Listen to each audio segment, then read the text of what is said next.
बड़ा वहां काम है हम लोगों का। तो सोचा कि माँ मरी है तो हम जाएंगे, और जब आप जाएंगे ना तो छोटा वाला आएगा।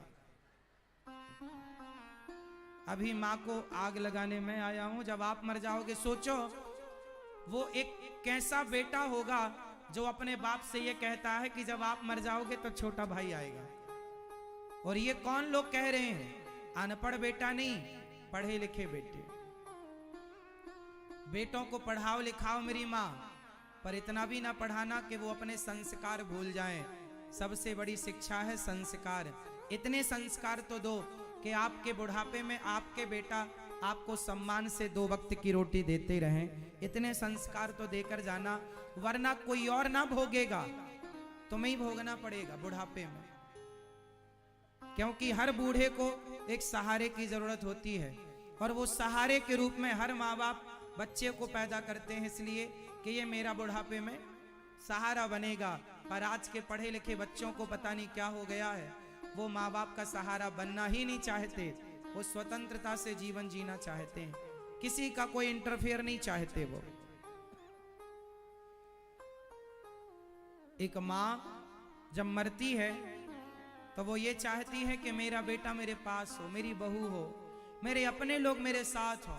अभी गौरी गोपाल आश्रम में एक माँ की मृत्यु हो गई कुछ महीने पहले, तो हमने बेटे को फोन लगाया कि बेटा तुम्हारी माँ चली गई भगवान के घर, यहाँ पर इलाज वगैरह सब कुछ हुआ, पर बुढ़ापा था, चली गई। आओ अंतिम दर्शन कर लो अपनी माँ का। जीते जी पानी ना पिला सके, जीते जी रोटी ना खवा सके, तो कम से कम अंतिम दर्शन करने आ जाओ। बेटे ने साफ इनकार कर दिया, हमें फुर्सत नहीं है, आप ही कर देना सब कुछ। ये सत्य घटना, मैं तो रोज ऐसे दौर लगभग देखता हूं। खुद की मां मर गई, मरी पड़ी है, और बेटा कहता मुझे फुर्सत नहीं है। तब उस मां का अंतिम संस्कार वहां विधिवत हुआ। ये दास ने कंधा दिया और वहां मां की तेरही इत्यादि सब वहीं गौरी गोपाल आश्रम में ये दास ने की। अपनी औलाद मां को देखने ना आई। कैसी औलाद है ये, कैसे संस्कार है ये, और इन संस्कारों से लाभ किस समाज का है? ऐसी समाज का आप और हम करेंगे क्या? ऐसी औलादों का करेंगे क्या? इसलिए अभी भी वक्त है। शिक्षा काम नहीं आएगी, संस्कार काम आएंगे।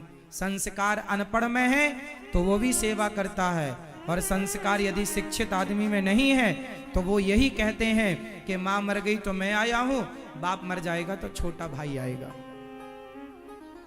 कुछ बेटे तो आते ही नहीं है। एक मां तो मर गई, बिस्तर पे पड़ी पड़ी कंकाल हो गई, सारा मांस खत्म। महीनों बाद जब खोला गया, कंकाल मिला। बेटे अमेरिका में पैसे कमा रहे हैं, मौज कर रहे हैं। क्या करोगे पैसों का? रिश्तों की क्या कीमत होती है? अरे रिश्तों के लिए ही ना राम जी वनवास चले गए 14 साल के लिए। रिश्तों को बचाने के लिए भरत जी 14 साल तक नंदीग्राम में अपने परिवार को छोड़कर रहे। क्या वैल्यू थी राम के जीवन में रिश्तों की? सीता माँ के लिए रावण जैसे लंका के राजा से लड़ गए, बिना खंबे का सेतु बना दिया। कितनी वैल्यू थी ना उस समय रिश्तों की। पत्नी की कितनी वैल्यू थी, माँ बाप के वचनों की कितनी वैल्यू थी कि 14 साल का वनवास केवल वचन के कारण चले गए। कितनी कीमत थी रिश्तों की, और आज देख लो। इसलिए जरा रिश्तों के महत्व को बच्चों को समझाओ, वरना रोना तुम्हें ही पड़ेगा, पड़ोसी ना रोएगा। हाँ, 1 मिनट की